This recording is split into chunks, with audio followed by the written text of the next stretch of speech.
আজকে আপনাদের সাথে আছে আমি রেজওয়ান ফয়েজ। রাজনীতিতে এখন সবচেয়ে বেশি যেটির অভাব আমরা দেখছি সেটা হচ্ছে হয়তো বোঝাপড়ার অভাব।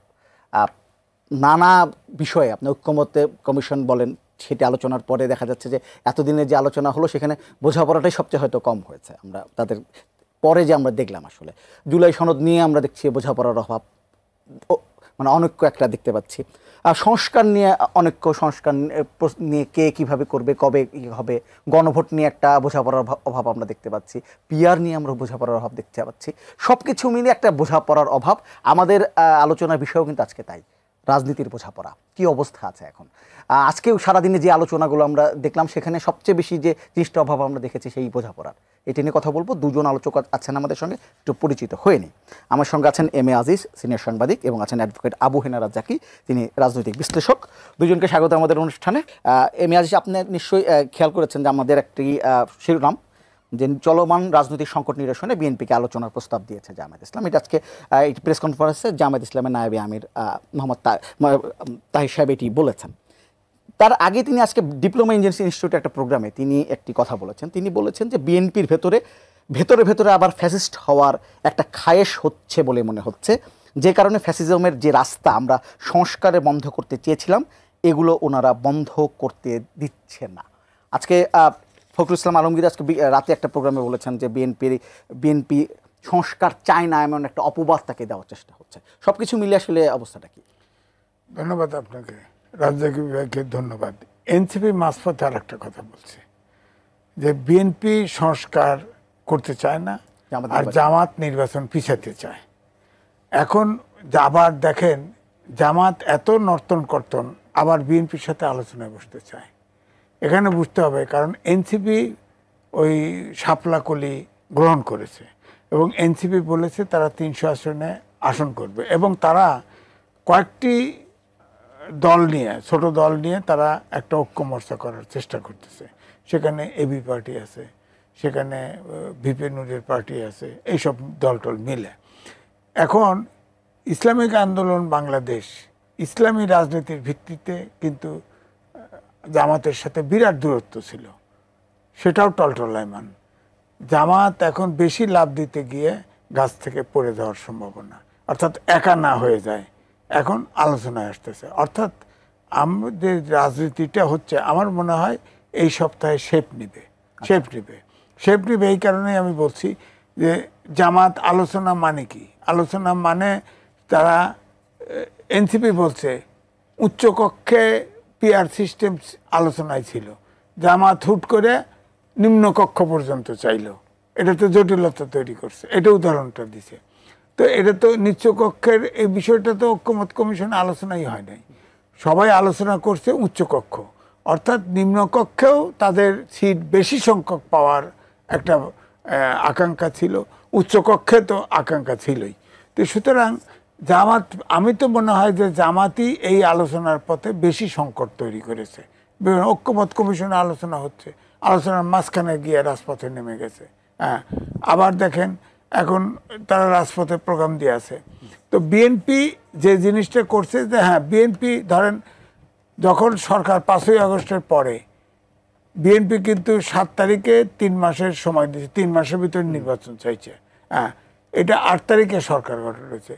সংবিধান যেহেতু সাংবিধানিক সরকার, তারা 3 মাসের প্রথম 3 মাসের যদি নির্বাচন চেয়ে স্টিক করতো, নির্বাচন যদি হইতো, তাহলে কিন্তু এই অভ্যুত্থানের শক্তির ভিতরে এতগুলো দোদুল্যমানতা সৃষ্টি হতো না, এত সমস্যাও তৈরি হতো না। তো বিএনপিও চাইছে কোনো মতো বায় একটা নির্বাচন নেওয়া যায়। আজকে তাহির সাহেব যেটা বলছেন যে এই যে সংস্কার প্রস্তাবে যে নোট অফ ডিসেন্টগুলো দিয়েছে বিএনপি, এটি আসলে বিএনপির মনে মনে একটা ফ্যাসিস্ট হওয়ার যে বাসনা সেটির একটা বহিঃপ্রকাশ। তখন আলোচনার সময় যখন নোট অফ ডিসেন্ট, জামাত গেছে কোথায়? উনি ঘুমাইছে নাকি? নোট অফ ডিসেন্ট দিছে, এটা তো সবার সামনেই দিছে। আর কি করে ভাবে যে 30টা দল বসছে, 30টা দলের নীতি আদর্শ আলাদা, এটাই তো অবৈজ্ঞানিক। সব দলকে একটা ইস্যুতে একমত হবে কি করে? তাহলে তো দল একটা হয়ে যায়। এটা কি সম্ভব নাকি? তাহলে তো বলেন বাম দলগুলো আছে সেটা কি জামাতের সাথে এক হবে? বিএনপির সাথে এক হবে? বিএনপি জামাতের সাথে এক হবে? আগে ছিল 20 দলের সাথে, হলো নির্বাচনী জোট। হ্যাঁ, কারণ জামাতকে আওয়ামী লীগকে কাবু করতে হলে জামাতের ভোটগুলো দরকার ছিল এরকম। তো এখন তো সেই অবস্থা, জামাত তো নিজেই প্রথম থেকেই শুনছি ইসলামিক দলগুলো নিয়ে সরকার গঠন করবে, একলা চলনীতিতে চলছে।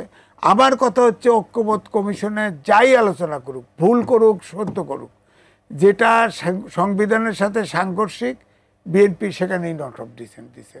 তো আপনি তো উপস্থিত ছিলেন, নোট অফ ডিসেন্ট কনভিন্স করতে পারেন নাই কেন? তার মানে নোট অফ ডিসেন্ট যৌক্তিক, বিএনপি কথা বলছে। এখন আপনি যখন জুলাই সনদ খসড়া তৈরি করলেন, সবগুলোকে প্রিন্টেড কপি দিয়েছেন, ওখানে আপত্তি, নোট অফ ডিসেন্টের আপত্তিগুলো আছে। জুলাই সনদ যেটা আপনার প্রধান উপদেষ্টা দিয়ে আদেশ জারি করবেন, ওটার ভিতরে ওটা নাই, কেমনে হলো? আসছি আপনার কাছে অ্যাডভোকেট আবু হেনা রাজাক, আপনার কাছে এই কথার লড়াই নিয়ে যদি কথা আরেকটি একটু মন্তব্য জানতে চাইব। আজকে বিএনপির স্থায়ী কমিটির সদস্য গয়েশ্বর চন্দ্র রায় তিনি বলেছেন যে বিএনপি যদি মাঠে নামে সরকার টিকবে না, সেটা নিয়ে সন্দেহ, টিকবে কিনা সেটা নিয়ে সন্দেহ। আমরা শান্তিপূর্ণ স্থিতিশীল পরিবেশ রাখতে চাই। এই যে হঠাৎ করে মাঠে নামার হুমকি, সরকার ফেলে দেওয়ার হুমকি বিএনপি নেতারা দিচ্ছেন, মানে প্রেক্ষাপটটা কি সেরকম চলে এলো নাকি? ধন্যবাদ আপনাকে এবং আমার একটু বড় ভাই সহ আলোচক আর এটিএন নিউজের দর্শক শ্রোতা সবাইকে। এটা তো আপনি এই প্রশ্ন করেন, জবাব তো আমি দিবই। পাশাপাশি আজিজ ভাই কিছু কথা বলছেন, অনেক বিনয়ের সাথে হয়তো ওনার সাথে কোথাও একমত হব, কোথাও দ্বিমত হব, হতেই পারি। এক নম্বর হলো যে আলোচনাটা হচ্ছে যে উচ্চ কক্ষ আর নিম্ন কক্ষ যে বিষয়গুলো, এই আলোচনাগুলো আমাদের কাছে এই মুহূর্তে অবান্তর। কেন অবান্তর? এই উচ্চকক্ষ নিম্নকক্ষ নিয়ে আলোচনা করার মানেই হচ্ছে জুলাই সনদের আইনি ভিত্তি দরকার। জুলাই সনদের আইনি ভিত্তি না করলে আপনি এই আলোচনা করে আমার লাভটা কি? এইটা হয় রাষ্ট্রপতির আদেশে একটা কিছু হতে হবে, দ্যাট ইজ সাংবিধানিক আদেশ, সেইটার ভিত্তিতে একটা আইনি ভিত্তি পেতে হবে, অথবা গণভোট। তা নাহলে আমার উচ্চকক্ষ নিম্নকক্ষ, উচ্চকক্ষ হইলে কি হবে, এটা সংখ্যানুপাতে আপনার ওইটা আইনি ভিত্তি না হওয়া পর্যন্ত এটা কাল্পনিক। সুতরাং ওই আলোচনা আমি এই মুহূর্তে যাচ্ছি না। এখন বলা হয়েছে যে এই সরকার সাংবিধানিক সরকার। আজিজ ভাই বলছেন সাংবিধানিক সরকার মানে কি? সংবিধানে আমার কথা থাকতে হবে। আমাদের সংবিধানে আছে কার কথা? নির্বাচিত প্রধানমন্ত্রীর কথা। তো যেই সংবিধানের মধ্যে আমার কথা বলা নাই, মানে আমার কথা বলতে অন্তর্বর্তীকালীন সরকারের কথা বলা নাই, সেই সংবিধান তো সে অপারেট করতে পারতেছে না। আপনি কিভাবে অপারেটটা করবেন? কিভাবে? আমার কথা তো এখানে বলা নাই, এই কোম্পানির এমডি হিসাবে আমার নাম নাই, তাহলে আমি এই কোম্পানিটা চালাবো কেমনে? Very simple. এবং সে হলো অন্তর্বর্তীকালীন সরকার, তাকে রাষ্ট্রপতি ওত দিছে অন্তর্বর্তীকালীন সরকার হিসাবে। অন্তর্বর্তীকালীন সরকার একটা, আর আমাদের যে সংবিধান যেটা আছে সেটা আর একটা। এটা হলো প্রধানমন্ত্রী শাসিত, যেখানে প্রধানমন্ত্রী থাকতে হবে, তাইলে পরে এই সংবিধানটা চলবে। আর অন্তর্বর্তীকালীন সরকার এর সাইড দিয়ে সে আর একটা সরকার চলছে। এবং সেটা কি? তাহলে তার সংবিধানটা কোনটা? তার সংবিধান তার মাথার মধ্যে, সে যেটা বলে সেটা সংবিধান। এই যে সংস্কার নিয়ে বসছে, এটা তার সংবিধানের মধ্যে সে চেষ্টা করছে। না হইলে না হবে, সেটা ভিন্ন কথা। আরেকটা কথা বলছে note of dissent. Yes, note of dissent দেওয়ার অধিকার আছে একটা মানুষের, যে কোনো রাজনৈতিক দল। 25-30টা রাজনৈতিক দল, যদিও 2টা রাজনৈতিক দলই এখানে ইম্পর্টেন্ট। আর যেহেতু জুলাই সনদে এনসিপির একটা রোল ছিল ছাত্রদের, সেজন্য সে ইম্পর্টেন্ট। আদারওয়াইজ আর যারা আছে খুব কোনো ইম্পর্টেন্ট কোনো ইস্যু না। এই সংস্কার ঐক্যমতের আলোচনা চলছে বলেই তারা বারবার ওই জাতীয় পর্যায়ে ওখানে গিয়ে বসে আলোচনা করছে। দে আর লেস ইম্পর্টেন্ট। এখন নোট অফ ডিসেন্ট কারা দিলেন? নোট অফ ডিসেন্ট যারা দিয়েছেন তারা সর্বোচ্চ ধরেন 30% জনগণকে রিপ্রেজেন্ট করেন। মাত্র 30% লোক যদি নোট অফ ডিসেন্ট দেন, কোনো অসুবিধা নেই, আপনি দিতে পারেন। কিন্তু আপনি যখন এটাকে গণভোটে নিতে যাবেন, গণভোটে তো এই নোট অফ ডিসেন্ট আপনি পাঠাইতে পারবেন না। কারণ 30% তাদের থাকে, 10% জামাতের থাকে, তারপরে আওয়ামী লীগ আউটস্টেড, তারা নাই। তারপরেও ভোট দিলে তো তাদের লোক ভোট দিবে, আমরা ঠেকাইতে পারবো না। তাহলে তারাও যদি ভোট দেয়, আওয়ামী লীগ আর জাতীয় পার্টির সাথে আরও 20% হয়, 60%, বাকি 40% লোকরে তো আপনি নোট অফ ডিসেন্ট সহ পাঠাইতে পারবেন না। বিকজ আমি তো নোট অফ ডিসেন্ট দিব না। সাধারণ জনগণ, দলবিহীন যারা লোক, তাদের কাছে পাঠাইতে হইলে আপনার ওইভাবে পাঠাইতে হবে। গণভোটে পাঠাইতে হইলে নোট অফ ডিসেন্ট প্লেন ওইভাবে পাঠাবেন যে জুলাই সনদের আইনি ভিত্তি হ্যাঁ বা না, চাও কি চাও না। সুতরাং গণভোট হবে কি হবে না তা আমি জানি না। আমার এখন সন্দেহ তৈরি হয়েছে যে গণভোট আদৌ হয় কি না, কারণ কেউ নিয়মে নাই, কেউ আইনে নাই, কেউ সংবিধানে নাই। আবার যারা বলতেছেন গণভোট আর নির্বাচন একই দিনে করবেন, কি হিসেবে করবেন? নির্বাচন করবেন কোন আইনে? ভাই যেটা বললেন সংবিধান মোতাবেক নির্বাচন 3 মাসের মধ্যে হওয়ার কথা, তারপরে কি বলা আছে যখন মন চায় তখন দিও? বাইর করেন সংবিধানটা, চ্যালেঞ্জ করলাম। আপনি যখন মন চায় তখন তো নির্বাচন দিতে পারবেন না। এই যখন চায় মন চায় তখন নির্বাচন দিতে হলে ইউনূস সাহেবের সংবিধান, ওই যে অন্তর্বর্তীকালীন সংবিধান, সরকারের অলিখিত অন্তর্বর্তীকালীন সংবিধানে চলছে দেশ, এবং সেটা মানতেছে, মানবে সামনেও। ফেব্রুয়ারি নির্বাচন মানলেন কেন আপনি? এইবার আসেন, একটা কথা বলা হয়েছে যে প্রতারণা করা হয়েছে। আমি ঘটনাচক্রে ওই দিন এখানে ছিলাম। আপনার যখন খসড়া যেটা হয়েছে সেটা তো আপনারা দেখছেন, দেখার পর ফাইনালি যখন আপনি স্বাক্ষর করতে গেলেন, 1.5-2 ঘন্টা মঞ্চে বসা আপনি। তো 1.5-2 ঘন্টা মঞ্চে যখন বসা, তখন স্বাক্ষর কিসে করলেন? স্বাক্ষর কিসে করলেন? আপনি তো রাষ্ট্র, এটা আপনাদের স্বাক্ষরটা করে আসলেন, সেখানে নোট অফ ডিসেন্টের বিষয়গুলো কি ছিল না? যদি না থেকে থাকে আপনারা দেখবেন না? এটা তো রাষ্ট্র ভাই, এটা দেশ। আর যদি পরে বদলায় থাকে ফাইন, আমি তাই ধরে নিলাম যে পরে বদলাইছে, তাহলে পিওর প্রতারণা। তাহলে যে সরকার আপনার সাথে পুরো এত বড় দেশের সামনে, এত 18 কোটি লোকের উপস্থিতিতে আপনার সাথে এই প্রতারণা করতে পারে, নির্বাচনে সে প্রতারণা করবে না তার গ্যারান্টি কি? তাহলে আপনি তার নির্বাচনে যাবেন কেন? এরকম প্রতারকের নির্বাচনে যাওয়া তো উচিত না। এখন আসেন, সেই যদি প্রতারকের নির্বাচনে যাওয়া উচিত না, সেই সিদ্ধান্ত থেকে যদি গয়েশ্বর রায় সাহেব বলে থাকেন যে বিএনপি মাঠে নামলে সরকার টিকবে না, আমি একমত। বিএনপি যদি মাঠে নামে সরকার টিকবে না, কারণ আপনি বিএনপিটা বিশাল বড় দল, তারা যদি মাঠে নামে সরকার হটানোর যে কৌশল আমরা অতীতে দেখছি, শুধু আপনি মাঠে নাই যদি শান্তিপূর্ণ মিছিল করে করে এভরিডে বাসায় যান, তাইলে সরকার সরবে না। যেটা করতে হবে তাইলে সেই আমরা যখন 193 দিনের হরতাল দেখছি, তখন যে জ্বালা উপরাও, সেটা এইরকম যদি করে সরকার চলে যেতে বাধ্য হবে। বিকজ এই সরকার কোনো রাজনীতির সরকার নাই, আমি মনে করি তার এত ঠেকা নাই। হি ট্রাইড হিজ বেস্ট, যদি ব্যর্থ হন তাহলে কিছু করার নাই। এখন প্রশ্নটা অন্য জায়গায়, যদি কোনো কারণে তারা মাঠে নামে, কথাটা খুব সূক্ষ্মভাবে বলছি, যদি মাঠে নামে এবং ইউনূস সরকার চলে যায়, নো ডাউট অ্যাবাউট ইট যে কোনো রাজনৈতিক দল ক্ষমতা পাবে না, তৃতীয় ব্যক্তি ক্ষমতা পাবে। আর তৃতীয় ব্যক্তি যদি ক্ষমতা পায়, তাহলে যে শক্তি ইউনূস সাহেবের রিমুভালটা খুব জরুরি ভিত্তিতে চাইছে, তারা সেটা পেয়ে গেল। কিন্তু যারা নির্বাচন করে ক্ষমতায় যাবে, তারা যদি নির্বাচনটা না পায়, তৃতীয় ব্যক্তি যদি ক্ষমতায় আসে, আবার হয়তো 2 বছর পিছিয়ে যেতে পারে। আমি একটু এই বিষয়ে একটু জানতে চাই। আজকে যে কথাগুলি বললে উত্তর দেবেন। শোনেন, বিষয়টা হলো আমাদের বাংলাদেশের রেফারেন্স আছে। আপনার 26শে মার্চ ক্র্যাকডাউন হলো, এরপরে আপনার 10 এপ্রিল পর্যন্ত এদেশের সরকার ছিল না। 10 এপ্রিল যখন অস্থায়ী সরকার হলো, তখন কিন্তু ওই সনদ একটা তৈরি করলো। সেই সনদ 72 সালে 16ই ডিসেম্বর স্বাধীনতা দিবসে 72 সালে সংবিধানের আপনার 100 সম্ভবত 32 অনুচ্ছেদে এটা যুক্ত হলো, এবং এটা আর চেঞ্জ করার ক্ষমতা নেই। এই সরকার সেখানেও হাত দিছে, বুঝলেন, মানে সংস্কারের নামে সেখানেও হাত দিছে। তো তাহলে ওই দেশের মুক্তিযুদ্ধে হাত দিছে না?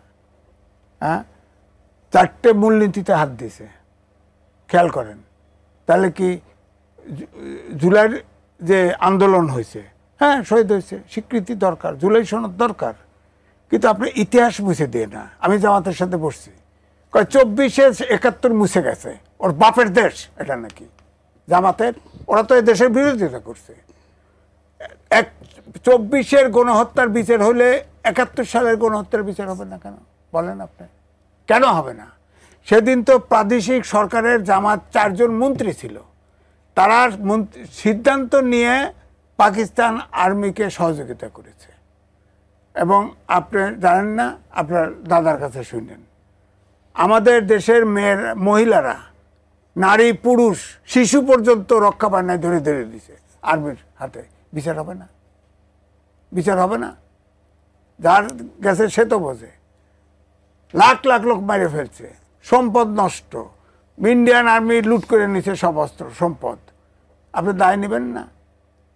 এবং যখন পাকিস্তানি সোলজার রেস করছে, করে আত্মসমর্পণ করে, সেখানে বলছে যে তারা এবং তাদের সহযোগী ইংরেজি ভাষা বলছে তারা সহ আত্মসমর্পণ করলাম, অর্থাৎ রাজাকার, আলবদর, আলশাম সব শান্তি বাহিনী সব আত্মসমর্পণ করলো। অর্থাৎ ওইটা ছিল আর্মির, পাকিস্তান আর্মির কোলাবোরেটর। সোজা কথা, তাদের বিচার হবে না কেন? বিচার হবে, যতদিন বিচার থাকবে। ৭১-এর ২৪-এর গণহত্যার যদি বিচার হয়, ৭১-এর যদি এখন না হয়, এটাও কিন্তু আওয়াজ উঠবে, এটাও আওয়াজ উঠবে। তারা তো এখন বলছে যে মনে কষ্ট দিয়ে থাকলে বা অন্য কোনোভাবে জামাত ইসলাম কোনো কষ্ট আরে দিলে তাদের ভাই, তাদের এটা ক্ষমা বলছে চাচ্ছে। ৪৭ সাল থেকে ২০২৪-এর এত মিনিট এত সেকেন্ড পর্যন্ত কোনো কারো যদি মনে কষ্ট দিয়ে থাকি, ১০০টা কাজ করলে একটা ভুল হতেই পারে, তাতে মনে কষ্ট দিয়ে থাকলে আমরা নিঃশর্ত ক্ষমা চাই। এটা কেমন ক্ষমা চাওয়া হলো? ১। ২ নম্বর হলো, আপনার এখন যদি আমি গুলি করে মারি ফেলি, আপনার পরিবার ছাড়বে আমাকে? আপনার গণহত্যার মাপ কিসের? গণহত্যার মাপ কিসের? উনি তো সিনিয়র অ্যাডভোকেট, ফৌজদারি অপরাধের কিসের মাপ?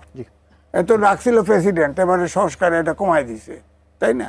এখন প্রেসিডেন্ট তো সব মাফ করে দিতে পারে জেলখানা, এখনো আইন তো হয় নাই, তাই বলে কি প্রেসিডেন্ট সব জেলখানা ফাঁকা করে দেয়? দেয় না তো। তো এই জন্য আমি বলছি ১। ২ হলো, ধরেন আমি বলেছি এটা সাংবিধানিক সরকার, এখন উনি এটার ইয়ে করছে, প্রকাশ করে যে এটা অন্তর্বর্তীকালীন সরকার, সংবিধানে নাই। কিন্তু এই সংবিধান সমুন্নত রাখার জন্য এই প্রেসিডেন্টের কাছে এই সরকার ওত নিয়েছে।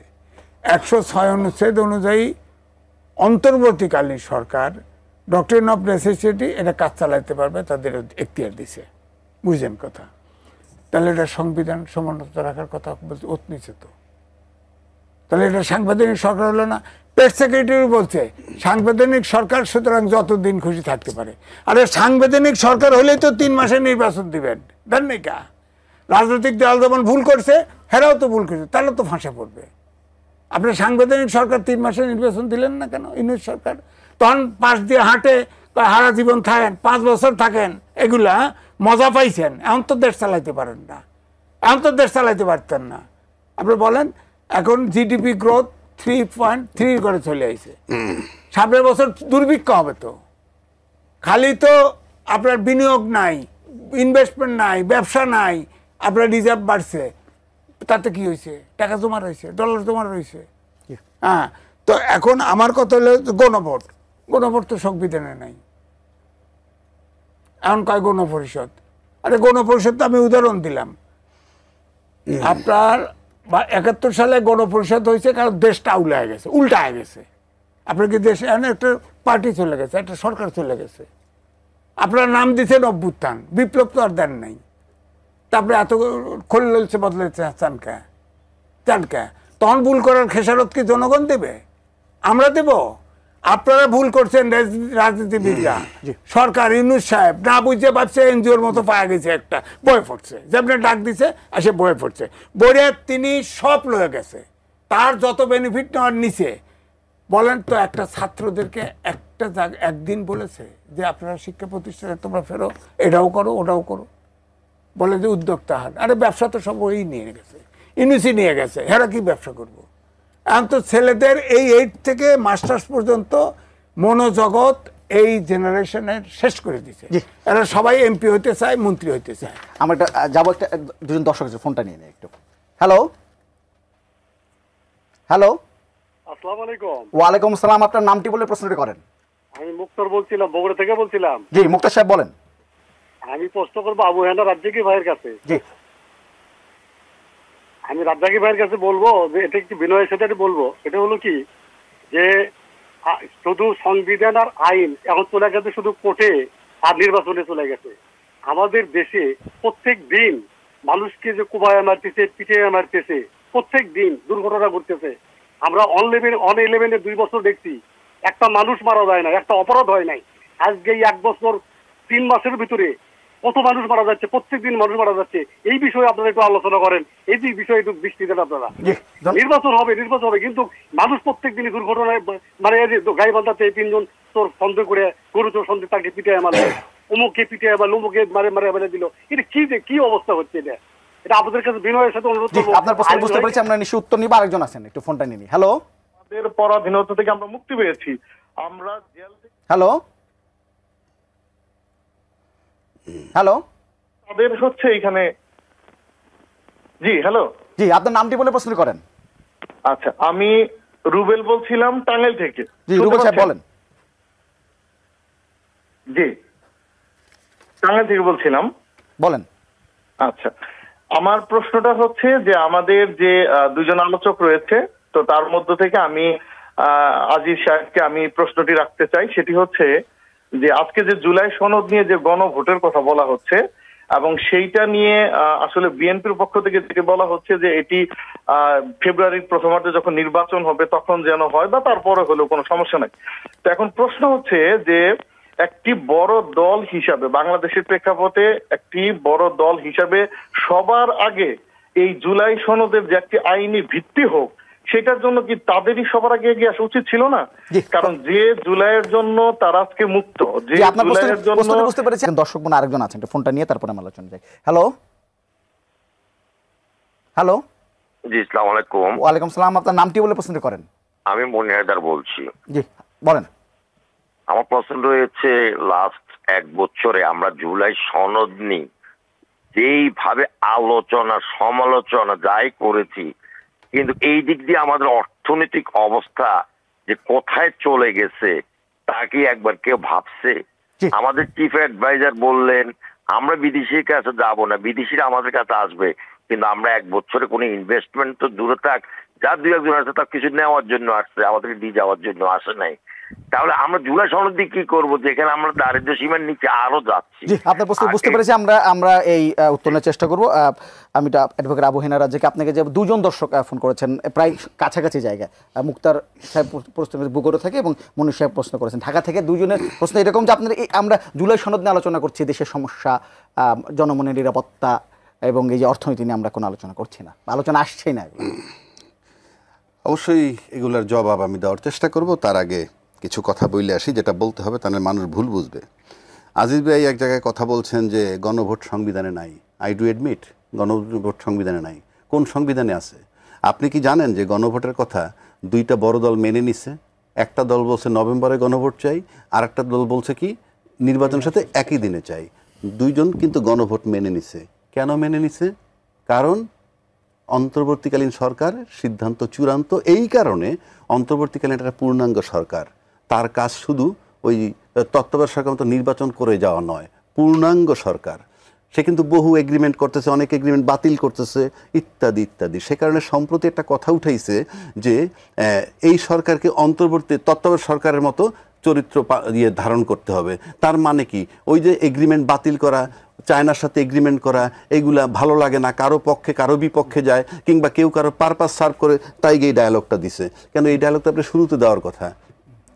তত্ত্বাবধায়ক সরকার মানে সিম্পল একটা দায়িত্ব দাও, আপনি এইটুকু তত্ত্বাবধান করে চলে যাবেন।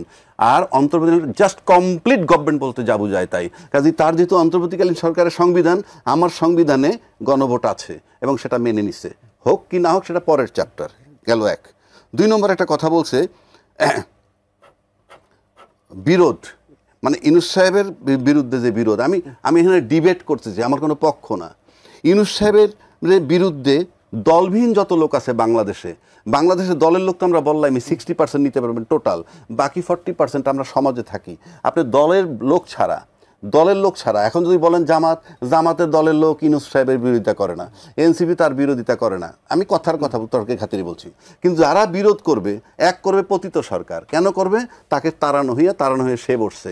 আর যারা করে তার বাইরে দলবিহীন কোনো লোক এখন পর্যন্ত বাংলাদেশে ইউনূস সাহেবের বিরোধী কোনো বক্তব্য আসে নাই যে ওনার চলে যাওয়া উচিত।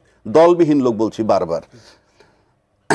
তারপর একটা কথা বলছে ইনভেস্টমেন্ট নাই, দ্বিমত করছি না, কিন্তু ইউনূস সাহেব আসার পর কোনো ইনভেস্ট কিন্তু চলে গেছে উঠে, যা আগে ছিল অনেক, সেগুলো চলে গেছে, আমি ডিবেট করতেছি। 2 $31 বিলিয়ন অলরেডি রিজার্ভে আসছে, একটা ব্যাংক এখনো বন্ধ হয় নাই। যারা টেলিভিশন হিসেবে বলে ব্যাংক বন্ধ হয়ে গেছে, দে টেল, মানে তারা মিথ্যা বলে।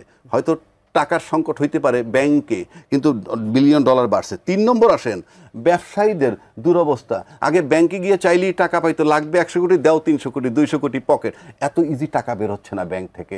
সুতরাং দে আর ইন ট্রাবল। নাম্বার 1, কোনো অনেস্ট ব্যবসায়ীর কোনো প্রবলেম হচ্ছে না বিজনেসে, যে জেনুইন ব্যবসা করে, এলসি দিব টাকা। তারপরে যেই টার্মোয়েল সিচুয়েশন হয়েছে তাতে কিছু লোড নিতে হবে। অ্যাটলিস্ট আমার লোক মারা যেত আয়না ঘরে, ক্রস ফায়ারে লোক মারা যেত, 57 জন সেনা অফিসার মারা গেছে, আমি সেই জায়গার থেকে উদ্ধার পাইছি। এগুলা বলতে হবে যে অবশ্যই এটা ডেভেলপমেন্ট। আপনি রাষ্ট্রের লোকের স্বাধীনতা অনেক বেশি ইম্পর্টেন্ট আমার ব্যবসার চেয়ে। ব্যবসা যারা কর্পোরেট করে হাতে গোনা লিমিটেড, এই কর্পোরেটরা টাকা লুট করে, সেগুলো দিয়ে যা রাজনীতিবিদরা এনজয় করে। রাজনীতিবিদদের কাছে যে প্রফিট ফান্ডটা আসে কোত্থেকে? লুটেরা বাহিনীর টাকা।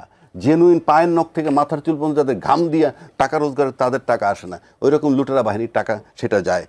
এখন আপনার আর একটা কথা বলি, এক ভাই যে প্রশ্ন করছেন আমাকে যে 111-এর সময়, 111-এর সময় সেই প্রশ্নটা করছেন মোক্তার সাহেব বগুড়া থেকে, যে 111-এর সময় সাংঘাতিকভাবে ল অ্যান্ড অর্ডার পক্ষে ছিল, এটা শিওর, আমি অ্যাডমিট করি।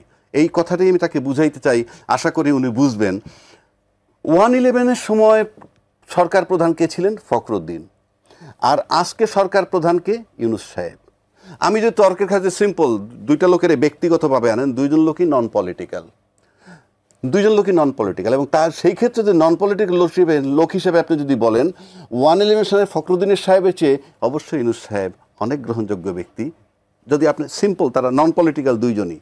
এখন আসেন, সেই 111-এর সময় ফখরুদ্দিন সাহেবের পাশে কিন্তু একজন আর্মি চিফ ছিলেন, মাঠে সেনাবাহিনী ছিল, মাটি থরথর করে কাঁপত। আবার আজকে ইউনূস সাহেবের পাশেও ম্যাজিস্ট্রেসি পাওয়ার নিয়ে মাঠে আর্মি আছে, পাশে সেনাবাহিনীর প্রধান আছেন, মাটি থরথরায় কাঁপছে না কেন? রোলটা কি তাহলে আর্মির নাকি রোলটা ইউনূস সাহেবের? ফখরুদ্দিনের সময় রোলটা কি ফখরুদ্দিন সাহেবের নাকি আর্মির? সেটা আপনি বিবেচনায় নিতে হবে। This government is non cooperated by the administration from day 1। কারণ আমরা এমন কথাও শুনেছি, দায়িত্বশীল ব্যক্তিরা বলছেন আমি বাধ্য হয়ে মেনে নিয়েছি। আপনি যখন একটা জিনিস বাধ্য হয়ে মেনে নেবেন, তার মানে তাকে অ্যাকসেপ্ট করেননি। এগুলাকে মাথায় রাখতে হবে যে কেন এই ঘটনাগুলো ঘটছে। নন কোঅপারেশন যাকে বলে, আমি মনে করি যে আমার ভাই বোধহয় এই বিষয়টা বুঝবেন। একজন দর্শক আপনাকে ফোন করেছিলেন, রুবেল টাঙ্গাইল থেকে ফোন করে বলেছিলেন যে বিএনপি একটা বড় দল, এবং বড় দল হিসেবে বিএনপির উচিত ছিল যে এই জুলাই সনদের আইনি ভিত্তিটা তাদেরই দাবি করা উচিত ছিল। এখন প্রশ্ন আমার ভিন্ন, বিএনপি কেন করছে সেটা আমি জানি না। আমি তো বলি জুলাই সনদের আইনি ভিত্তি দিবে কি করে? এখন আইনি ভিত্তি দিবে তো সংসদে যান, ঐক্যমত কমিশনে একমত হইতেন, এই একমত অবস্থা গণপরিষদ তো দরকারই নাই। আপনারা যদি একমত হতে পারতেন, সোজা সংসদ যেহেতু আইনি ভিত্তি, সংসদে যাবে। বিএনপি তো ওখানে স্বাক্ষর করেছে, নট অফ ডিসেন্ট বাদ দিয়ে ফাইনালটা করে দিছে, বেজার লাগাইছে তো ঐক্যমত্য কমিশন। জুলাই সনদ তো বিএনপি স্বাক্ষর করছে, এটি নিয়ে সমঝোতার ভিত্তিতে আপনি যান, ইয়েতে যান, আবার গণভোট করবেন, আইনি ভিত্তি চাইবেন। এগুলো কি সংবিধানের বাইরে যাচ্ছেন কেন? সব আপনি সংসদ ছাড়া আইনি ভিত্তি হবে না, তো সংসদ ইলেকশনে যাইতে হবে সোজা, এইটাই উত্তর। আর এই যে রাজনৈতিক যে এখন আমরা দেখতে পাচ্ছি, আমি একটু বলি, সরকার একজন বলেছেন এবি পার্টির মঞ্জুর সাহেব বলেছেন যে এই সরকার যখন যে দিকে আছে সেই দিকে হেলে পড়ছে, কখনো বিএনপির দিকে হেলে পড়ছে, আবার যখন জামাত চাপ দিচ্ছে তখন জামাতের দিকে হেলে পড়ছে। তিনি বলছেন যে সরকারের উচিত এখন শক্ত একটা অবস্থানে আসা। না, হেলে পড়ছে এটা বোঝা মুশকিল, তবে হেলে কখনো কখনো মনে হয়। তবে সরকারের যে নিজস্ব গতি সেটা সে রক্ষা করছে। যে প্রথম দিকে ইউনূস সরকার চাইছে যতদিন ক্ষমতায় থাকা যায়, কিন্তু এখন দেশ যেহেতু চালাতে পারতেছে না, দেশের অর্থনীতি খারাপ। আপনারা দেখেন জিডিপি গ্রোথ করোনাকালের চেয়ে কমছে, 3-এর ঘরে আইছে। দেশ সামনের বছরে এইভাবে ইউনূস থাকলে তো সামনের বছরে দুর্ভিক্ষ হবে, তো 74 সালের দুর্ভিক্ষ হয়ে লাখ লাখ লোক মারা যাবে তো একটাতেই শেষ। অন্য কথা ব্যবসা নাই, বিনিয়োগ নাই। অনেক ডোল টাপক করে একটা বিনিয়োগ সেমিনার করলো না, 3100 কোটি টাকার ইয়ে পাইছিল, আশ্বাস পেয়েছিল, একটা টাকাও তো আসে। এখন কি তারা কোনো মতে নির্বাচন দিয়ে সরে যেতে চাচ্ছে? না, সরে যেতে চাচ্ছে না। নির্বাচন অনেক বেশি সময় হয়ে গেছে। দেশ যেহেতু চলছে না, সরকারের পক্ষ থেকে নির্বাচন দেওয়ার ইচ্ছা আছে, বোঝা যায়। কিন্তু ইউনূসকে অনেকেই বিশ্বাস করতে পারে, আমি বিশ্বাস করতে পারি। আচ্ছা ঠিক আছে। কারণ ইউনূস সাহেব ওই যে মাঝখানে বসে ছোটখাটো না, বড় ধরনের হামলা আসবে নির্বাচনকে বাধাগ্রস্ত করতে, তখন আমার মনে হয় যে ক্ষেত্র তৈরি করতেছে আরো থাকা যায় কিনা। তাই এও তো হইতে পারে, আবার এও হইতে পারে যে না, আঘাত আসবে, তোমরা রেডি থাকো। আচ্ছা ঠিক আছে। আমরা সবাই মিলে প্রতিহত করবো। আজিজ সাহেব ইউনূস সাহেবকে বিশ্বাস করতে পারছেন না নির্বাচন দিয়ে? এটা না করতে পারার কথা, কারণ হলো আমরা জন্মের পর থেকে অর্থাৎ 53 বছর ধরে শুনতেছি রাজনীতিতে শেষ কথা বলতে কিছু নাই, কাজে বিশ্বাস না করাটাই যৌক্তিক। কাজে ইউনূস সাহেবকে যদি আমি বিশ্বাস না করি, ইউনূস সাহেবও কারো বিশ্বাস করবে না, এক রাজনীতিতে আর রাজনীতিকে বিশ্বাস করবে না, এইটাই স্বাভাবিক, এটা যৌক্তিক। রাজনৈতিক দল একে অপরকে বিশ্বাস করবে, সেই ট্রেন্ড আমাদের এখনো গইরা ওঠে নাই, কোনো অপরাধ নয়। আর একটা কথা বলছি, জুলাই চেতনা সম্পর্কে যে কথাটা বললো ভাই, একটু জবাবটা ভদ্রলোক আমার কাছ থেকে একটু ক্লিয়ার হইতে পারে। জুলাই আন্দোলনের মাধ্যমে যারা অভ্যুত্থান ঘটিয়েছে, কথাটা বুঝলেন, জুলাই আন্দোলনের মাধ্যমে যারা অভ্যুত্থান ঘটিয়েছে তারাই দাবি করছে জুলাই সনদের, এবং এটাই স্বাভাবিক। এখন প্রশ্ন হচ্ছে জুলাই আন্দোলন কে করেছে? আমরা সবাই কিন্তু জুলাই আন্দোলন করছি, এতে কোনো সন্দেহ নাই, আমরা তো দাবি করি। এখন প্রশ্ন হচ্ছে এইটা কে দিবে সার্টিফিকেট যে আমরা করছি বা আমি করছি? কে? এটা একটা মাত্র ব্যক্তি হলো শেখ হাসিনা নিজে। কারণ শেখ হাসিনা মারা যাননি, উনি জীবিত আছেন। উনি যখন ক্ষমতায় ছিলেন, এই আন্দোলন যখন চলাকালীন সমস্ত প্রশাসন তার হাতে, টাইম টু টাইম সেই গোয়েন্দা মেসেজ পাইছে, কি হচ্ছে না হচ্ছে, কারা করছে, সেই মেসেজ কিন্তু সে টাইম টু টাইম পেয়েছে। পাওয়ার পর একটা পর্যায়ে তাকে চলে যেতে হয়েছে। একমাত্র সেই বলতে পারবে যে জুলাই আন্দোলনের অগ্রণী ভূমিকা কারা পালন করেছে, এবং যারা পালন করেছে সেটা হাসিনা বলতে পারবে এক। আর এদিকে যারা জুলাই সনদ নিয়ে চিন্তিত বা অস্থির, হ্যাঁ, আর অন্য কেউ নাই। ইভেন হাসিনা অনেক কথা বলতেছে, তাতে ছাত্রদের বিরুদ্ধে, ইউনূসের বিরুদ্ধে যা কিছু বলছে, অন্য কোনো বড় দলের বিরুদ্ধে তেমন কিছু বলেনি। তাহলে আপনি অস্পষ্টভাবে হইল কিছু জিনিস পরিষ্কার যে জুলাইয়ের দাবিদার কারা, এবং সেটা হাসিনা হইল সবচেয়ে বেস্ট পারসন বলার জন্যে। তো তার অ্যাকশনে মনে হইতেছে সে যাদেরকে দাবি করতেছে তার ভিতরে যারা আগ্রহ করে আসা উচিত ছিল বড় দলের কথা বলতে, তাদের কথা বলেনি। সুতরাং এইটুক দিয়ে আপনি বুঝতে পারি আমরা যে কাদেরকে ধারণা করছে। আরেকটা কথা বলছে ভাই জামাতের বিরুদ্ধে বলে, আমি জামাতের বিরুদ্ধে, জামাতের রাজনীতি আমি একেবারেই পছন্দ করি না। বাট আপনি যেহেতু জুলাইয়ের বিচার গণহত্যার বিচার করলে 71 সালে গণহত্যার বিচার করতে হবে।